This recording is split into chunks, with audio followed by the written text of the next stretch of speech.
Assalamualaikum warahmatullahi wabarakatuh. Nama saya Intania Ruhyat. Saya di sini akan sedikit menjelaskan tentang operasional variabel penelitian, yang dimana akan saya kaitkan dengan penelitian yang sedang saya lakukan bersama teman-teman saya. Langsung saja, menurut Sugiono, pada tahun 2015, operasional variabel penelitian adalah suatu atribut, sifat, objek, atau kegiatan yang memiliki variasi tertentu yang telah ditetapkan oleh peneliti untuk dipelajari dan kemudian ditarik kesimpulannya, yang harus dirumuskan terlebih dahulu untuk menghindari kesesatan dalam pengumpulan data yang didasarkan pada ciri-ciri keilmuan yang rasional, empiris, dan sistematis. Berdasarkan hal tersebut, terdapat 4 cara yang perlu diperhatikan, yaitu cara ilmiah, data, tujuan, dan kegunaan. Perkenalkan, nama saya Fitri Destiana. Di sini saya akan melanjutkan materi dari Intania Ruhyat tentang definisi operasional variabel. Pengertian metodologi penelitian kuantitatif menurut Sugianto tahun 2014, yaitu metode penelitian yang berdasarkan pada filsafat positisme yang digunakan untuk meneliti pada populasi atau sampel tertentu. Teknik dan pengambilan sampel pada umumnya itu dilakukan secara random. Pengumpulan data itu menggunakan instrumen penelitian, sedangkan analisis data itu bersifat kuantitatif atau statistik dengan tujuan untuk menguji hipotesis yang telah diterapkan. Nah, dalam melakukan penelitian ini, penulis menggunakan pendekatan penelitian dengan menggunakan pendekatan deskriptif dan verifikatif. Nah, metode deskriptif yaitu metode penelitian yang digunakan untuk menggambarkan atau menganalisis suatu penelitian tetapi tanpa bermaksud membuat kesimpulan yang lebih luas. Itu menurut Sugianto tahun 2013. Saya Fransania Marani akan melanjutkan materi dari Fitri Destiana, di mana saya akan membahas tentang metode deskriptif dengan metode verifikatif.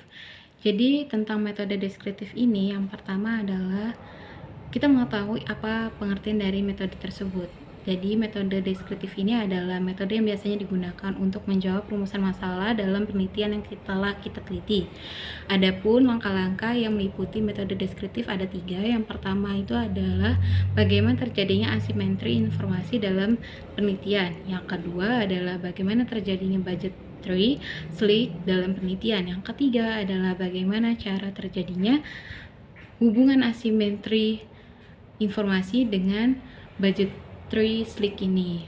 Lalu materi selanjutnya adalah metode verifikatif. Metode verifikatif adalah metode yang biasanya bertujuan untuk menghubungkan 2 variabel atau lebih, di mana variabel ini akan digunakan untuk mengetahui uji kebenaran yang ada dalam suatu hipotesis dalam penelitian yang telah kita teliti.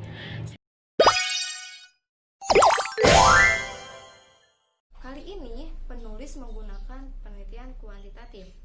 Untuk judul penelitiannya yaitu analisis kepuasan pelajar terhadap kualitas pendidikan dimoderasi oleh kualitas pelayanan, dengan X-nya adalah kepuasan pelajar dengan dimensi keyakinan, kebolehan kepercayaan, kebolehan nyata, dan kepekaan. Untuk indikator perbandingan kinerja yang dirasakan dengan harapan siswa menggunakan skala nominal.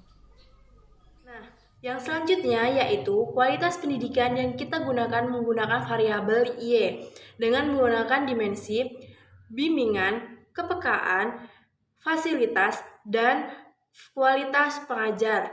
Nah, kita menggunakan indikator-indikatornya. Yang pertama yaitu proses dalam pengajaran, yang kedua yaitu puas tentang hasil pembelajaran, dan yang ketiga yaitu kurikulum yang telah digunakan, dan yang keempat yaitu perbandingan kepuasan yang telah dirasakan.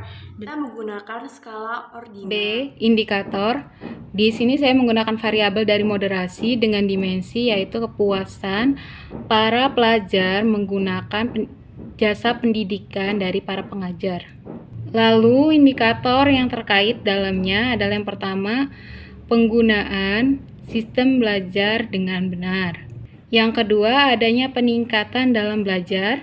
Lalu yang ketiga adalah memudahkan para pelajar untuk mengerti dalam materi yang telah disampaikan oleh saya kira sekian dari materi yang telah saya sampaikan, dan semoga materi yang kelompok saya berikan ini dapat bermanfaat.